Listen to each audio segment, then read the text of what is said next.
From a high-speed chase of two women in an RV, to the run and gun while on the pursuit of the Santa Fe Sheriff Deputy, to the horrific chase that ended up with fatal shooting. Get ready, adrenaline lovers!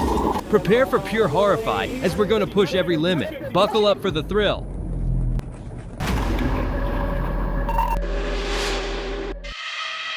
It's not often you see an RV speeding down the highway, police in tow, but two women made sure June 12, 2021 would be remembered that way in Michigan's Montcalm County. Troopers in the area of M91 and M46 responded to reports of an erratical driving RV flash through his eyes. The vehicle, clearly not made for a chase, lumbered along with Michigan State Police struggling to contain the rolling danger across multiple county lines.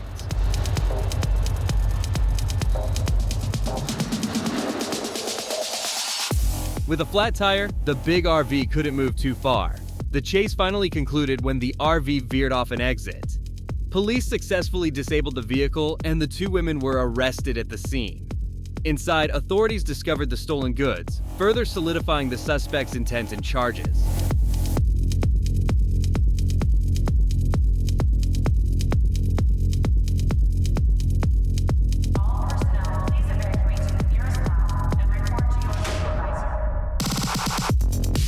Police attempted several stops, including deploying spike strips, but the RV continued, often veering dangerously. Along the way, it hit civilian vehicles and even two police cruisers. Despite the RV's slow speed, its unpredictability raised tension and danger on the road. Local traffic was disrupted and damage to multiple vehicles highlighted the destructive path of this unusual pursuit.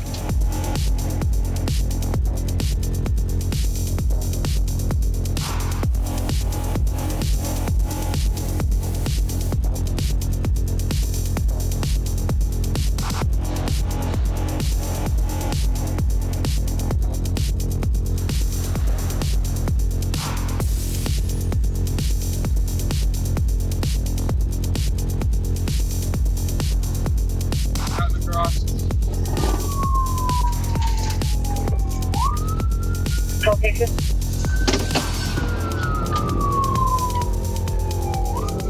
Still southbound. Just southbound 131, 1400.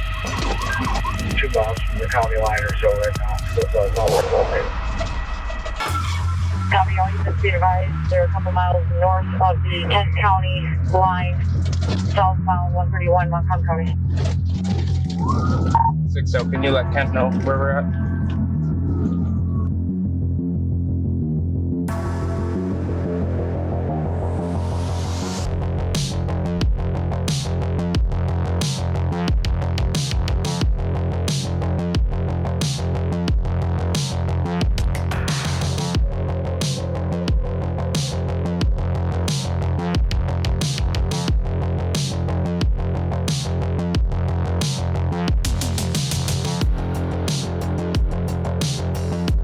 Not only about women behind the wheel, the RV was stuffed full of stolen electronics alleged to be taken from a local Walmart. Well, who thinks two women with an RV full of stolen goods can go this far and get caught?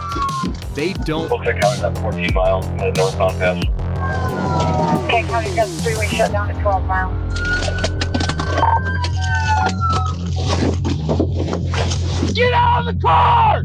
Get out of the car! Get out of the car! Get out of the car! Get out of the car! Now! Get on the ground! Get on the ground! Hands behind your back! Hands behind your back! On an average Monday evening, Tampa's busy streets bore witness to a chaotic pursuit as police chased a suspect across the city. A scene better suited to a Hollywood thriller. But for residents, this was all too real.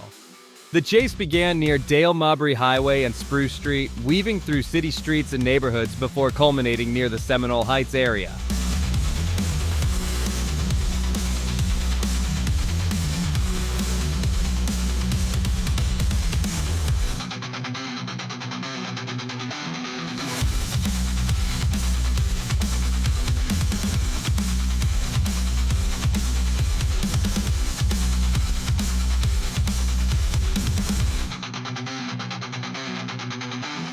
Bresnahan's armed status and violent intentions heightened the stakes as he attempted to evade the growing police presence.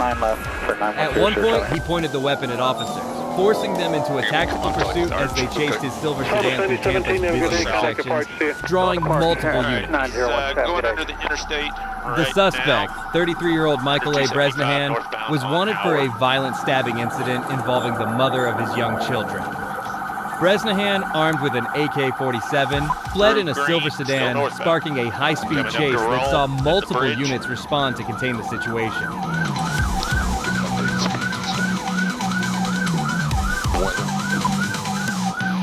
Alright, crossing over the bridge, still probably 40 miles an hour. Helicopters hovered above, and more officers joined the pursuit, bracing for the likelihood of a confrontation. The chase was tense and unpredictable, with each passing second escalating the danger for both officers and civilians nearby. Straight across. Lattice cut across Tampa. Looking heading 180 up to 6,000, and we'll contact 119.65, airplane 2374, hold short 19 right. The chase came to a climactic end near North Florida Avenue when Bresnahan crashed. In the moments that followed, Bresnahan reportedly fired at officers with the assault rifle, resulting in a rapid response from the officers. 18 officers fired back, leading to a fatal shootout that concluded the chase in Bresnahan's life. Bresnahan's actions left law enforcement with no choice but to respond in self-defense and public safety.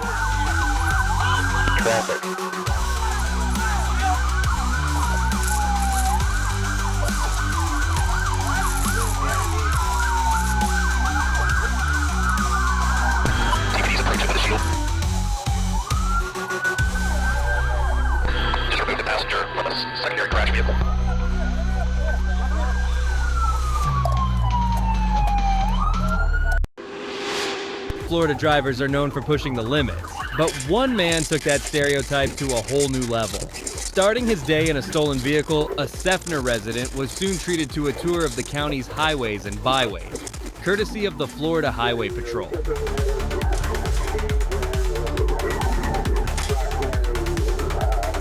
The 28-year-old Seffner man, Raul Mata, was behind the wheel of a stolen 2010 blue Hyundai Accent, leading authorities through multiple major roadways.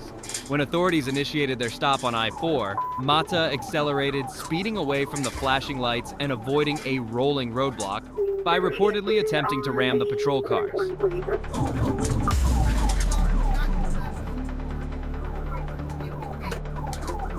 As he maneuvered through traffic, first heading eastbound, then switching directions to I-4 westbound, keeping officers in constant pursuit and escalating the stakes with each turn. When Raul Mata sped off in a stolen Hyundai on I-4, troopers had a clever trick up their sleeves. A GPS dart deployed to the tail, making his every move traceable, even as he thought he was losing now.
The turning point occurred when Mata exited onto State Road 32 at Memorial Boulevard, where he crashed into a vehicle but managed to keep driving.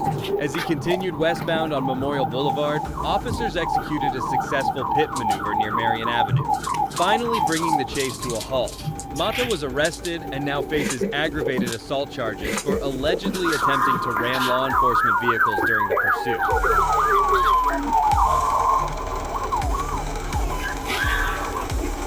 Get down on the ground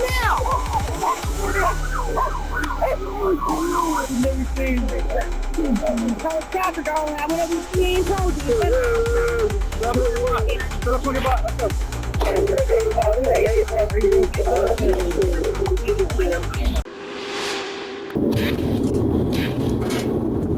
In a chase that felt more like a movie scene than a routine traffic stop, Officer Blake's pursuit of the speeding black Hyundai Elantra in front of him seemed determined to break every rule in the book.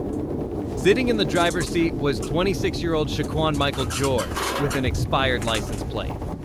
Officer Blake pursued the Hyundai as it sped west on SR 82. After matching its speed and attempting a traffic stop, the driver initiated a chase that would span miles and reach dangerous speeds.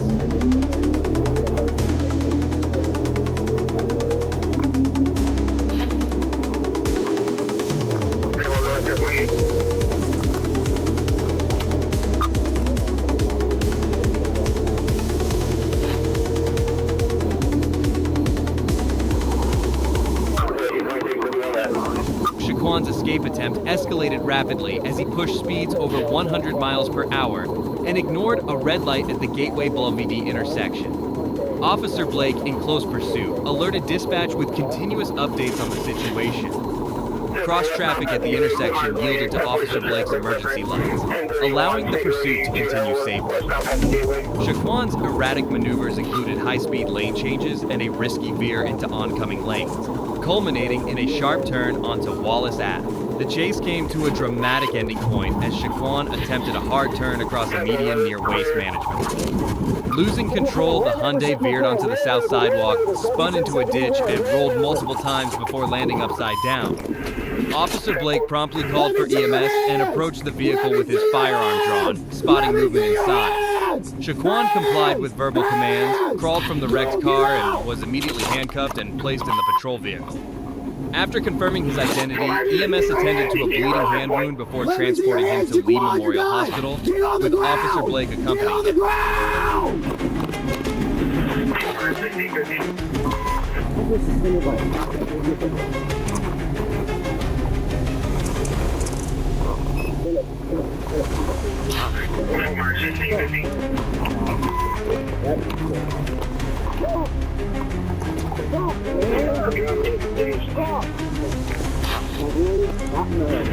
You like 1020 and it seems here per EMS.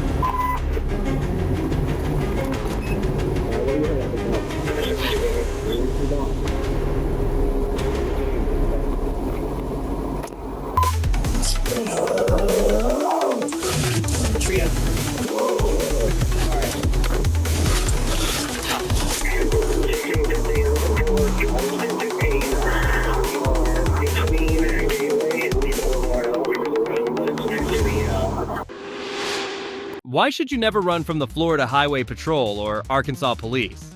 Little Rock officers will tell you something about this high-speed race between a Harley and a huge pickup truck.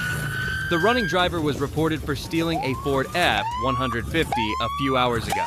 As the Little Rock spotted the stolen vehicle, he immediately caught on an extreme pursuit with the suspect.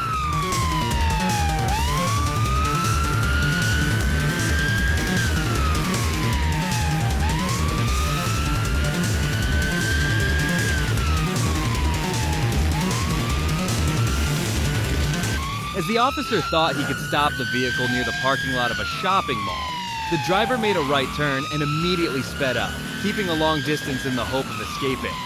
But with 90 horsepower and over 1,500 cubic centimeters, the Little Rock officer quickly got back in the chase and put the tail back to the stolen truck.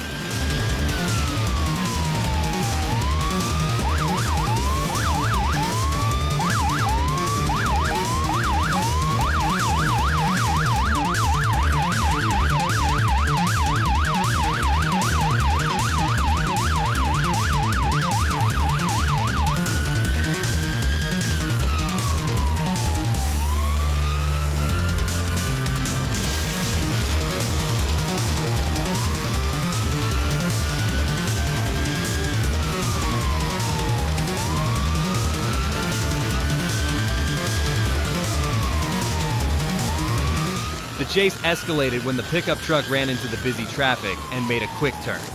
Following behind were the Bryant and Little Rock Police Departments. The officers conduct a sharp, sweet, and smooth turn, which turns out to be the best chasing scene you have seen so far. But it's just a donut that he eats every day.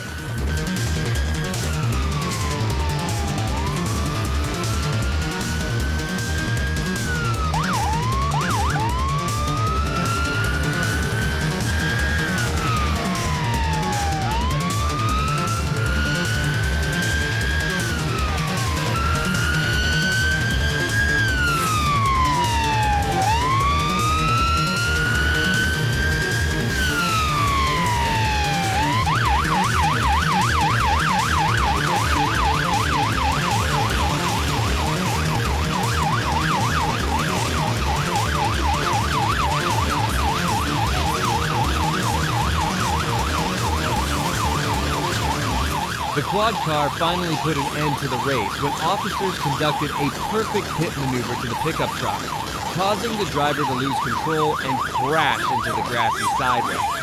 The officer quickly abandoned their vehicles and made one of the best speeches for the awesome riding skills of Arkansas police officers. Get on the ground! Get on the ground! Get on the ground! Get on the... Put your hands behind your back! Put them behind your back!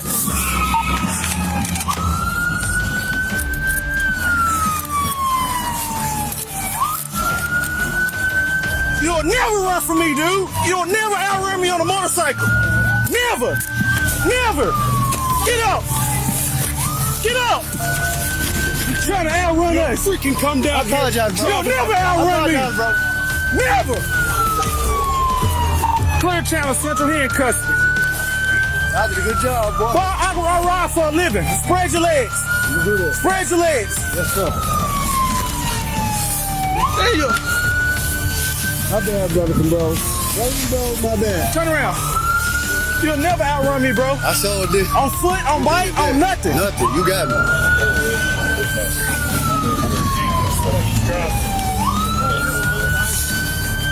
Get your ID on you? No, sir. What's your name? Come here. I'm y'all brother, man. Stand I'm up, y'all stand brother. up, stand up, For business. stand up, stand up. I'm y'all brother, y'all bro, man. What's up, bro? Turn around, let me check this. I'm family, man. You know who you look like? I'm family. No, you I'm not. I'm family, bro. I put on for our community.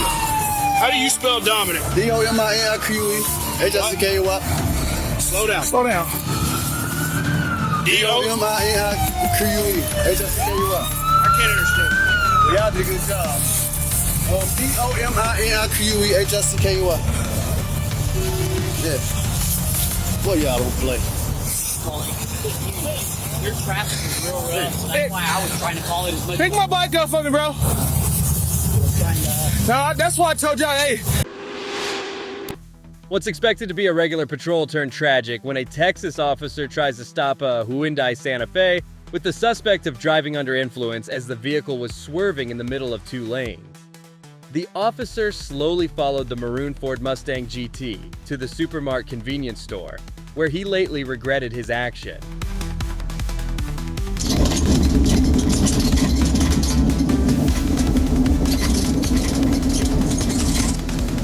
Go to the gas station.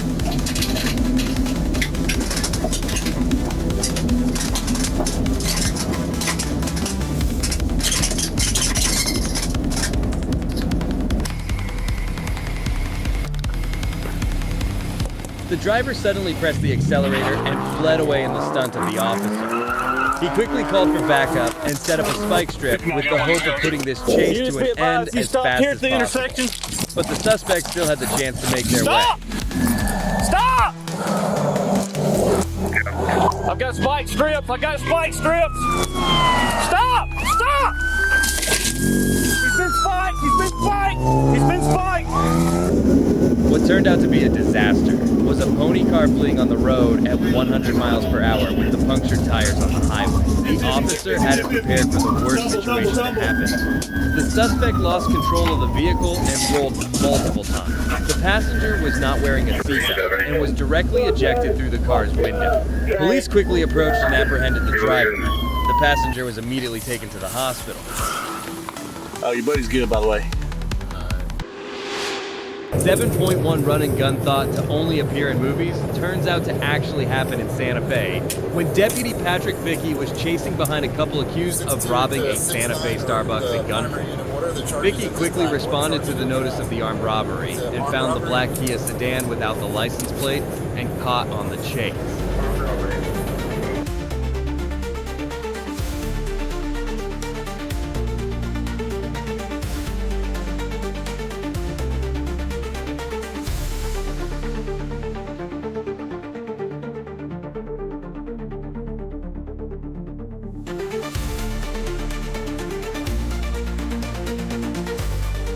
The speed of the pursuit reached up to 120 miles per hour toward Torrance County, causing the danger to both the suspect and officer. Vicky believed one of the suspects fired at a car passing by. That's when he decided to pull out the rifle in order to put an end to this chase and protect the public. With the purpose of trying to not fatally shoot the suspect and causing any brutal crash, he slowly opened fire at the vehicle through his windshield to scare them. But the driver with the nerves of steel, or maybe just didn't want to go to jail, kept on their fate of escaping the chase. Vehicle slowing down.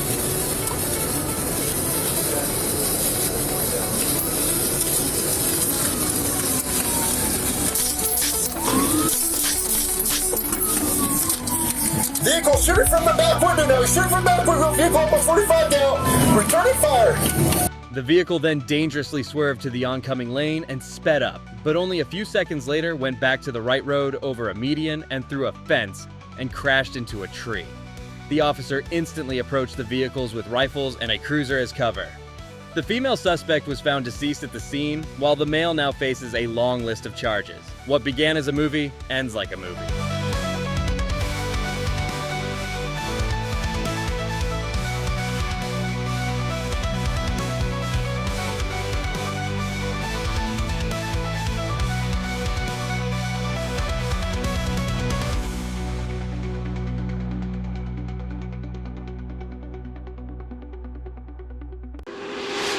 New Year's Eve on I-95, Maryland took a tragic turn as a white minivan sped down the highway, catching the eyes of passing motorists who quickly called in to report its erratic path. Trooper First Class Curtis Manuel, stationed in an unmarked patrol car in a crossover zone along I-95, intercepted the vehicle around 12:10 p.m. The minivan, a white Honda Odyssey, was careening between lanes at high speed.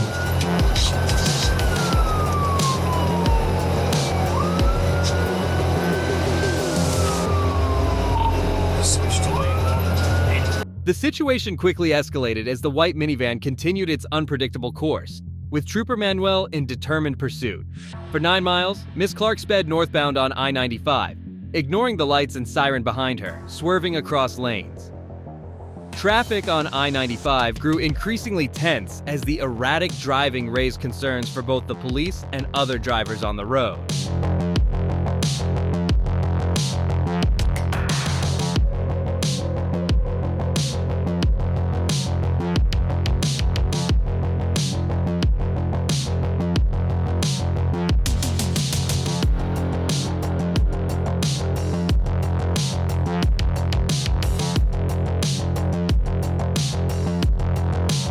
The chase reached its critical turning point when Miss Clark attempted to exit the highway at exit 109 toward Elkton.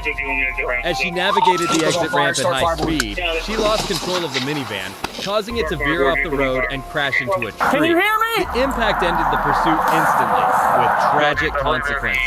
Hayes officer Manuel quickly approached the rescue, but Miss Clark, the sole occupant of the minivan, was pronounced deceased at the scene. Fortunately, no other vehicles were involved in the accident, and no bystanders were harmed. As a tragic close to 2022, this event underscores the importance of road safety and vigilance. What began as a typical day in Waldorf's bustling shopping district quickly spiraled into chaos, highlighting the unpredictable nature of criminal pursuits when officers from the Charles County Sheriff's Office responded to reports of an assault and possible carjacking. The suspect, Daewon Mitchell, allegedly assaulted a woman in a parking lot and stole her gold Toyota Camry and led the officers on the last pursuit. They initiated a pursuit as Mitchell drove southbound on Mattawam and Beantown Road at high speeds, reportedly reaching up to 116 miles per hour. He continuously crossed the red line at multiple intersections with the hope of cutting the tail, but was lucky that with the help of the radio of the headquarters, the officers successfully managed to get back in the chase.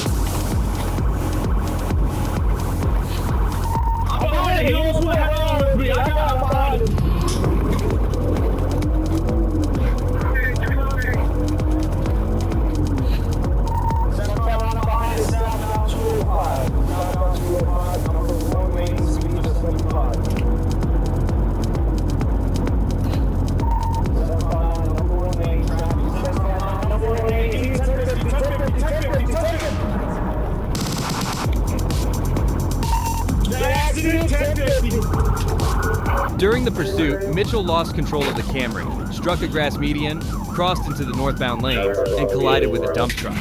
He was pronounced dead at the scene. The dump truck driver sustained minor injuries and was transported to a local hospital. The assaulted woman also received medical attention for non-life-threatening injuries.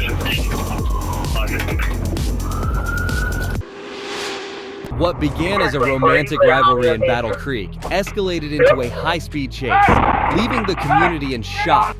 When investigators tried to find out more information from two women at the hotel, they jumped in their car, backed into a patrol vehicle, and took off.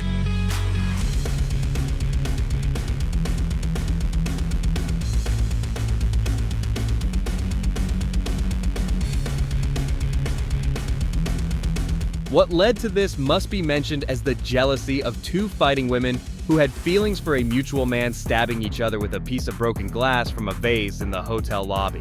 Such emotional arousal triggers a fight-or-flight response, where adrenaline surges and rational thinking takes a backseat to immediate reactions. The vehicle driving at speeds up to 100 miles per hour in a reckless manner was putting the citizens in danger.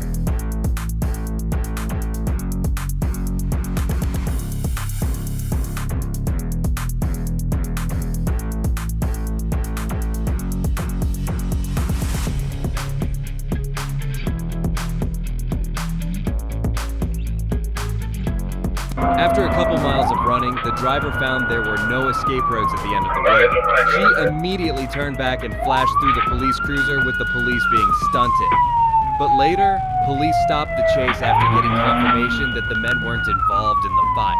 The 28-year-old woman later called dispatch to tell her side of the story. Police later took her into custody and arrested the first victim too. Both of them were charged with assaulting afterward.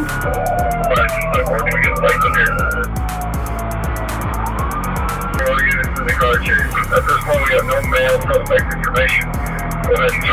Thank you for staying with us on this great adventure. We'd love to learn which moments spoke to you the most. Please share your ideas in the comments section. If you enjoyed this video, please give it a thumbs up and subscribe to our channel for more engaging stuff. See you in the future video.